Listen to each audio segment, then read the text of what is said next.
Selamat pagi teman-teman. Pagi. Gimana nih kabarnya? Baik. Oh ya, materi yang aku bawain kali ini tuh akrab banget nih sebagai kita, sebagai generasi Z ya, yang mungkin relate atau kalian pernah ngalamin juga nih. Ada yang tahu apa materinya? Jadi tema yang akan aku bawain kali ini adalah tentang media sosial bikin kita makin antisosial. Emangnya bener ya? Kalian pernah ada yang ngalamin nggak? Pernah. Ada yang pernah, ada yang nggak ya? Jadi dari survei yang dilakukan di berbagai lembaga riset internasional menunjukkan penggunaan internet di Indonesia ini sangat tinggi. Pengguna internet di Indonesia adalah yang paling sering menggunakan media sosial. Lalu, fenomena ini menimbulkan pertanyaan, apakah kegemaran generasi muda terhadap media sosial mampu memberikan pengaruh terhadap hubungan sosial mereka di dunia nyata?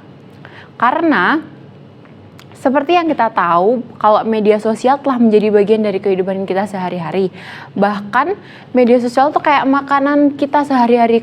Karena kalau kita nggak buka media sosial tuh rasanya kayak ada yang kurang gitu, nggak? Benar nggak ya? Benar. Tapi pernah nggak kalian kepikiran apa aja sih dampak negatif media sosial pada kemampuan sosial kita? Apakah kita benar-benar terhubung dengan orang lain atau kita hanya menciptakan kesan terhubung saja? Jadi ternyata bener loh kalau media sosial bikin kita antisosial, karena semakin banyak waktu yang dihabiskan seseorang di dunia maya, maka akan semakin sedikit waktu pula yang mereka lakukan untuk interaksi di dunia nyata. Walaupun kita bisa berbagi momen, pikiran, dan perasaan hanya dengan sekali klik, namun apakah kalian pernah merasa bahwa meskipun kita terhubung dengan banyak orang, kita tetap merasa sendirian? Ada yang pernah merasa nggak? Jadi, pada sebuah studi oleh University of California, Los Angeles menemukan bahwa orang yang menghabiskan lebih banyak waktu di media sosial cenderung mengalami isolasi sosial. Salah satu alasannya adalah bahwa interaksi di media sosial seringkali bersifat dangkal. Mungkin kita memiliki ratusan bahkan ribuan teman di media sosial, tetapi kira-kira berapa banyak dari mereka yang benar-benar kita kenal dengan baik? Lalu dari berapa banyak yang mereka kita kenal di media sosial, emangnya ada ya yang benar-benar ada untuk kita di saat kita yang benar-benar saat terpuruk banget gitu. Jadi walaupun media sosial memiliki kelebihan, yaitu menghubungkan kita dengan orang-orang yang berada jauh, tapi justru itu malah bikin kita mengabaikan orang-orang terdekat di sekitar kita. Selain itu, interaksi di media sosial seringkali tidak sama dengan interaksi jika kita bertemu langsung dengan individu lain. Dalam kondisi komunikasi yang dilakukan secara langsung, kita bisa merasakan emosi dan ekspresi wajah orang lain. Namun, di dunia media sosial, hal tersebut pasti sama sekali tidak terjadi. Bahkan kita sulit menebak apakah orang ini sedang marah pada kita atau tidak dengan hanya menebak-nebak melalui sebuah bubble chat.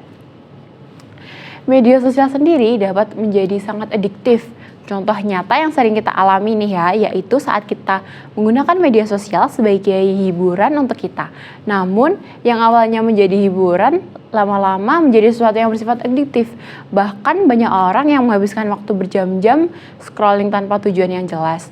Nah, ketika kita terlalu fokus pada layar dan konten media sosial, kita cenderung mengabaikan interaksi langsung dengan orang-orang di sekitar kita yang dapat mengurangi kualitas hubungan sosial kita. Nah, yang terakhir nih, dengan meningkatnya penggunaan media sosial, beberapa orang mungkin kehilangan keterampilan komunikasi tatap muka. Pasti kalian sendiri pernah mengalami ya, pas masa-masa pasca COVID. Karena hal ini disebabkan karena mereka merasa canggung atau tidak nyaman di situasi sosial nyata. Karena kita kan udah terbiasa nih ya untuk berinteraksi secara online atau dari media sosial. Untuk menutup, kira-kira apa yang bisa kita lakukan untuk mengatasi masalah ini? Yang pertama, kita perlu lebih bijak dalam menggunakan media sosial dengan membatasi waktu yang kita habiskan di platform-platform tersebut dan lebih fokus pada interaksi nyata dengan orang-orang di sekitar kita. Kedua, kita harus berusaha untuk lebih memahami dan menghargai hubungan yang kita miliki.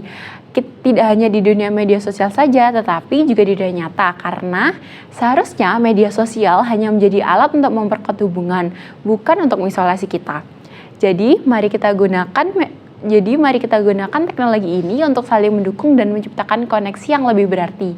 Ingat ya, koneksi sejatinya tidak hanya terjadi di layar, tetapi juga di hati kita. Terima kasih atas perhatian kalian. Semoga kita bisa lebih bijak dalam menggunakan media sosial dan tidak terjebak dalam kesepian di tengah keramaian. Sekian yang bisa saya sampaikan. Wassalamualaikum warahmatullahi wabarakatuh.